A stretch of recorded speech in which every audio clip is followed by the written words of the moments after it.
श्री गणेशाय नमः। श्री हरि श्री लिंग महापुराण।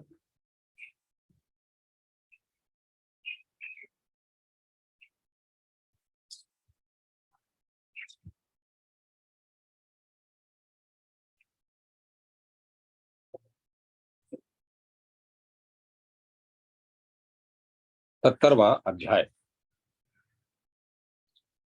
कुछ लोग होने वाली घटनाओं का कारण पुरुषार्थ को बताते हैं तथा कुछ श्रेष्ठ मनुष्य कर्म को उसका कारण बताते हैं। हे विप्रों, अन्य लोग देव भाग्य को और कुछ तत्व चिंतन स्वभाव को उसका कारण बताते हैं। इस प्रकार पुरुषार्थ, कर्म, देव तथा स्वभाव को कारण माना गया है। कर्म मार्ग का अनुसरण करने वाले जीव जगत की विषमता के प्रति पूर्वोक्त चार कारणों में से किसी एक को कारण न मानकर उसके उनके समुच्चय को कारण मानते हैं, क्योंकि वे इन चारों से भी परे सकलिनता महेश्वर को नहीं जानते हैं। सतव गुण में स्थित समदर्शी लोग जगत में माया में होने के कारण पूर्वोक्त कारण चतुष्ट योगों में से नाम भेद के रूप में न तो किसी एक को और न ही किन्हीं दो को कारण मानते हैं। उन ब्रह्म रूपी महेश्वर ने पूर्व कल्प के भूतों के नाम रूप तथा प्रपंच को सर्ग के आदि में वेद के शब्दों से ही निर्मित किया।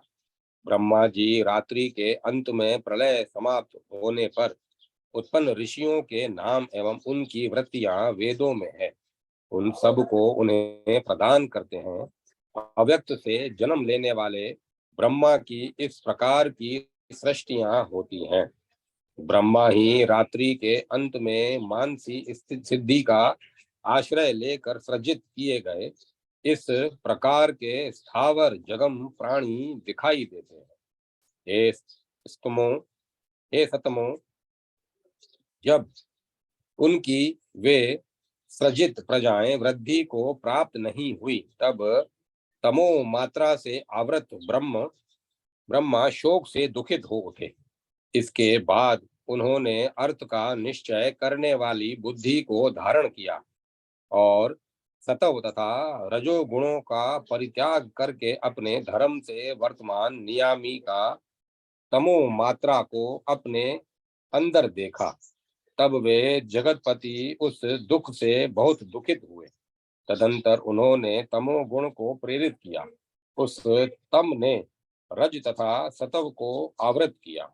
इस प्रकार प्रेरित हुआ वह तम ही दो रूपों में उत्पन्न हुआ। तम से अधर्म उत्पन्न हुआ और शोक से हिंसा उत्पन्न हुई। तब भयावह रूप वाले उस मैथुन, अधर्म और हिंसा के प्रादुर्भूत होने पर भगवान ब्रह्मा प्राणहीन हो गए और प्रीति ने उनकी सेवा की। उसके इसके बाद ब्रह्मा ने अपने उस द्विप्त शरीर को अपोहित कर दिया। अपने देह को दो भागों में करके वे आधे शरीर से पुरुष हो गए और उनके आधे शरीर से नारी सतरूपा उत्पन्न हुई। ब्रह्मा ने प्राणियों की धात्री उस प्रकृति को कामना पूर्वक उत्पन्न किया था। वे अपनी महिमा से स्वर्ग तथा पृथ्वी को व्याप्त करके अधिष्ठित अधिष्ठित हैं। ब्रह्मा का वह पूर्व शरीर स्वर्ग को आवृत करके स्थित है। सृजन करने वाले ब्रह्मा के आधे शरीर से जो नारी शत्रुपा उत्पन्न हुई थी, उन्होंने नियुत 10 लाख वर्षों तक अत्यंत कठोर तप करके द्विप्त यश वाले पुरुष को पति रूप में प्राप्त किया। वे पूर्व पुरुष ही स्वयंभू मनु कहे जाते हैं। उनका 71 चतुर्युगी मनवंतर कहा जाता है। उस पुरुष ने अयोनिजा शत्रुपा को पत्नी रूप में प्राप्त किया। वे उनके साथ रमण करते हैं, अतः वे रति कही जाती हैं। कल्प के आदि में यह पहला परस्पर संयोग हुआ। ब्रह्मा ने विराट को उत्पन्न किया था। वे पुरुष ही विराट थे। शत्रुपा और वे विराज विराट पुत्र मनु को सम्राट कहा गया है। उन विराज पुरुष मनु ने प्रजा सर्ग का सृजन किया। शत्रुपा ने वीर विराज पुरुष से प्रियव्रत तथा उत्तानपाद नामक दो लोकमान्य पुत्रों को उत्पन्न किया। उन्होंने दो भाग्यशालिनी कन्याओं को भी उत्पन्न किया।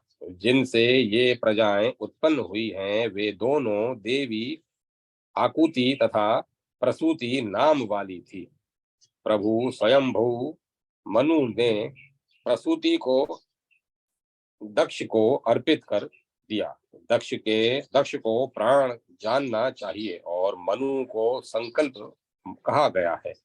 उन्होंने आकुति को रुचि प्रजापति को दिया। ब्रह्मा के मानस पुत्र रुचि की मिथुन जुड़वा संतानें आकुति से उत्पन्न हुई। यज्ञ तथा दक्षिणा ये जुड़वा संतानें हुई। दक्षिणा से यज्ञ के 12 पुत्रों ने जन्म लिया। वे देवगण स्वयंभू मनवंतर में यम इस नाम से प्रसिद्ध हुए। वे इस यज्ञ के पुत्र थे, इसीलिए वे याम कहे गए हैं। ब्रह्मा ने अजीत तथा शुक्र इन दो गणों को उत्पन्न किया था। पूर्व में जो याम उत्पन्न हुए थे वे देवता हुए।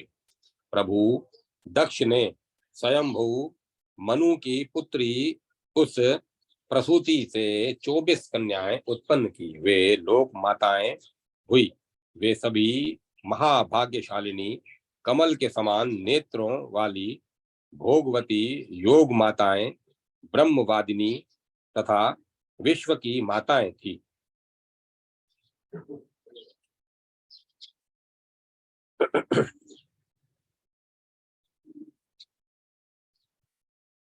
उनमें जो श्रद्धा लक्ष्मी धृति तुष्टि पुष्टि मेधा क्रिया बुद्धि लज्जा वपु शांति सिद्धि कीर्ति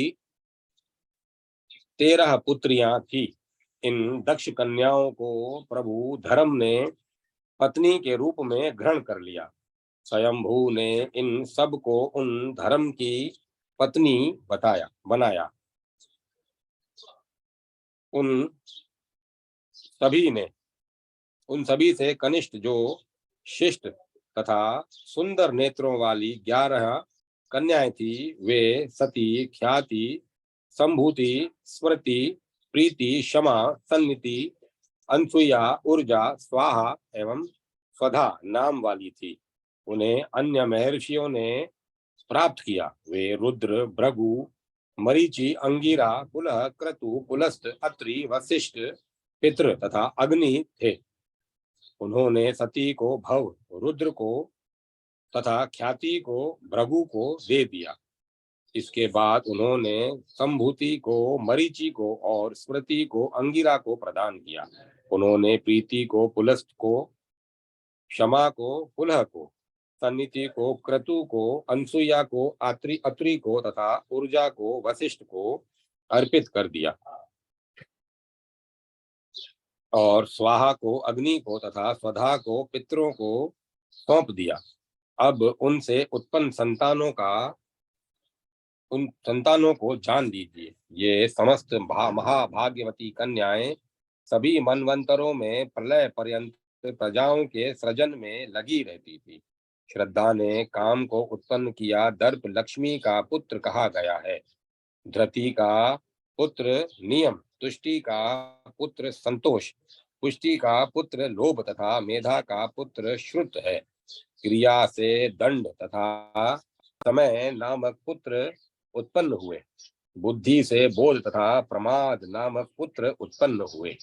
लज्जा से विनय नामक पुत्र हुआ। वतु का पुत्र व्यवसाय तथा शांति का पुत्र क्षेम है। सिद्धि के सुख नामक पुत्र उत्पन्न हुआ। कीर्ति का पुत्र यश है। ये सब धर्म के पुत्र हैं। काम का पुत्र हर्ष देवी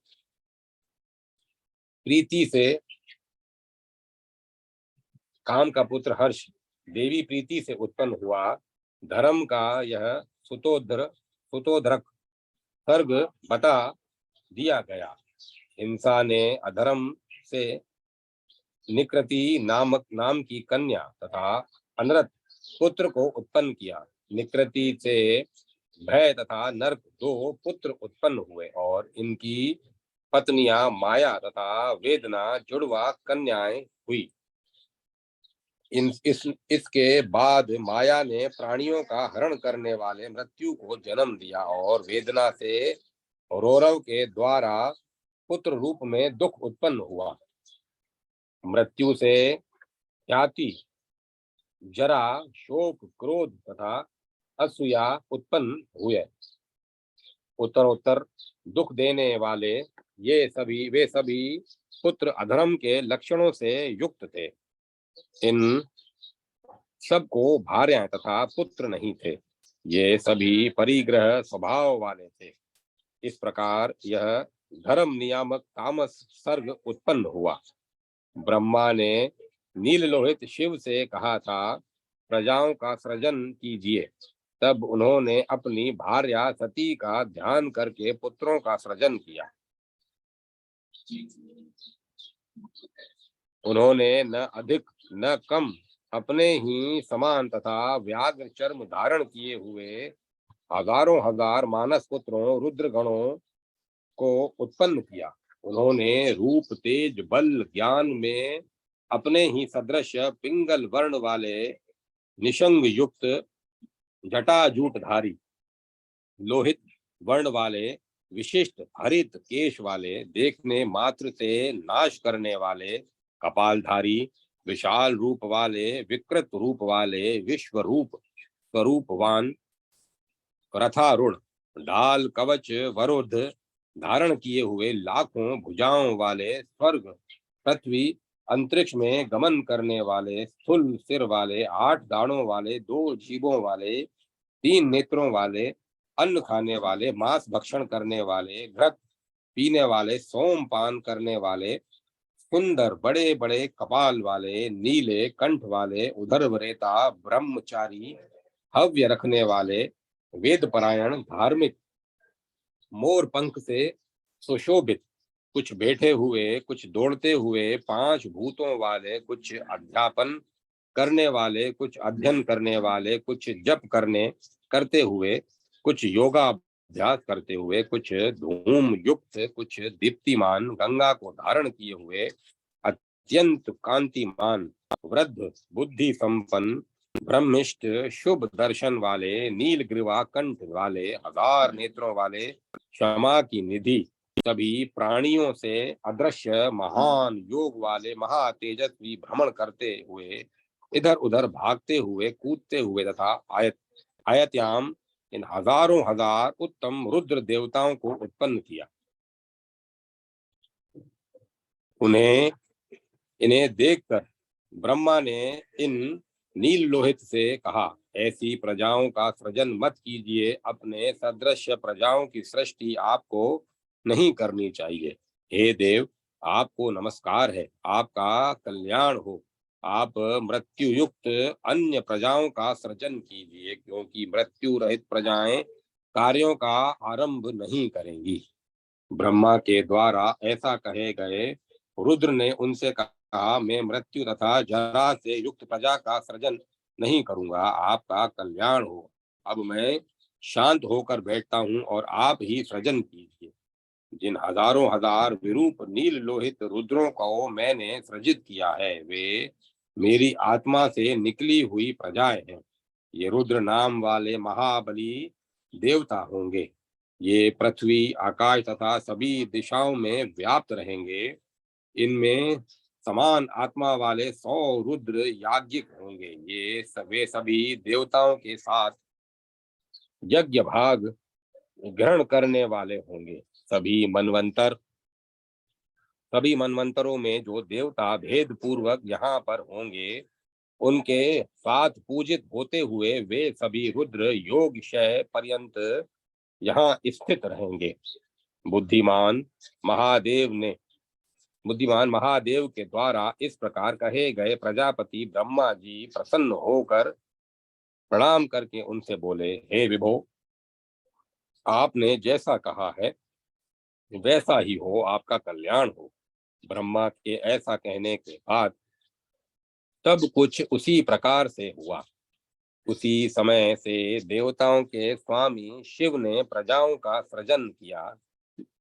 उसी समय देवताओं के स्वामी शिव ने प्रजाओं का सृजन नहीं किया और वे प्रलय पर्यंत स्थाणुवत स्थित रहे तथा ब्रह्मचारी बने रहे।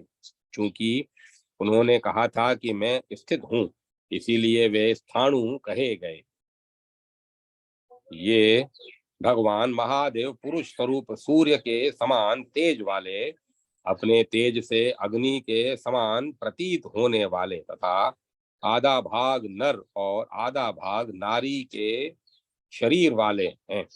वे अपनी इच्छा से जो दो भागों में अलग अलग स्त्री तथा पुरुष रूप में विभक्त हुए, वे परमेश्वर आधे भाग से 11 रूपों में स्थित हैं।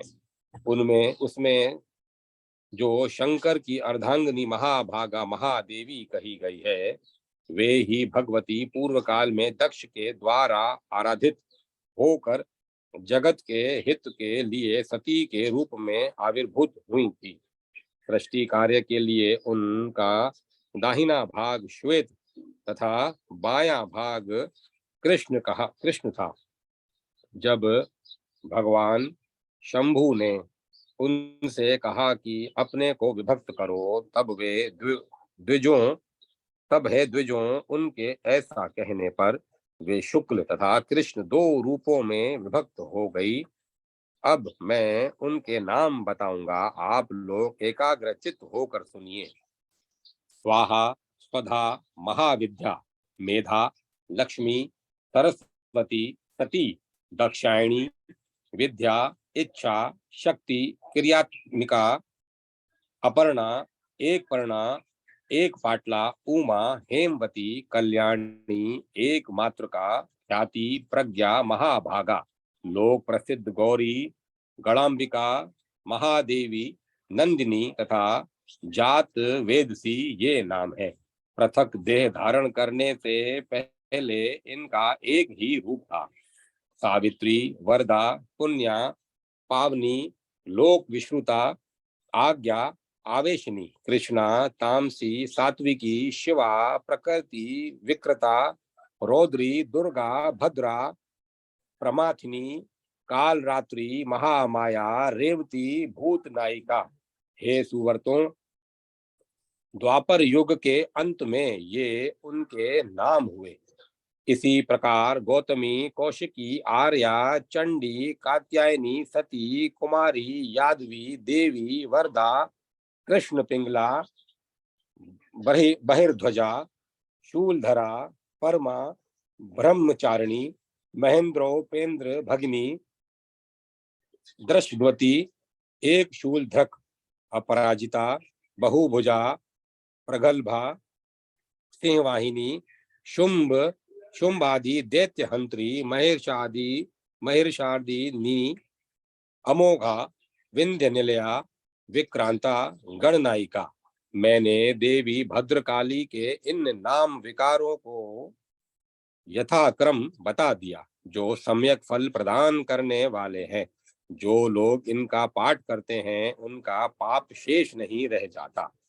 जंगल में, पर्वत पर, नगर में, घर में, जल अथवा स्थल, कहीं भी रक्षा के लिए इनका प्रयोग करना चाहिए।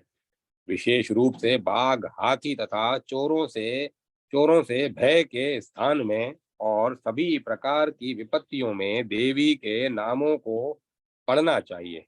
बुरे ग्रहों, भूतों, पूतना तथा मातृगणों से पीड़ित शिशुओं की रक्षा के लिए इन नामों का प्रयोग करना चाहिए। प्रज्ञा तथा श्री, ये महादेवी की दो कलाएं कही गई हैं। इन दोनों से हजारों देवियां उत्पन्न हुई हैं, जिनके द्वारा संपूर्ण जगत व्याप्त है। देव देव महेश्वर परमेश्वर रुद्र सभी लोकों के हित के लिए इन सती के साथ सर्वदा विद्यमान रहते हैं। रुद्र पशुपति हैं। उन्होंने ही पूर्व काल में त्रिपुर को दग्ध किया था। उन्हीं के तेज से सभी देवता पशु जीव हुए, जो व्यक्ति आदि सृष्टि के शुभ कर्म को पढ़ता है अथवा सुनता है अथवा उत्तम द्विजों को सुनाता है, वह ब्रह्मलोक को जाता है। इस प्रकार श्री लिंग महापुराण के अंतर्गत पूर्व भाग में सृष्टि विस्तार नामक 70वां अध्याय पूर्ण हुआ। अब मैं कथा को विराम देता हूँ।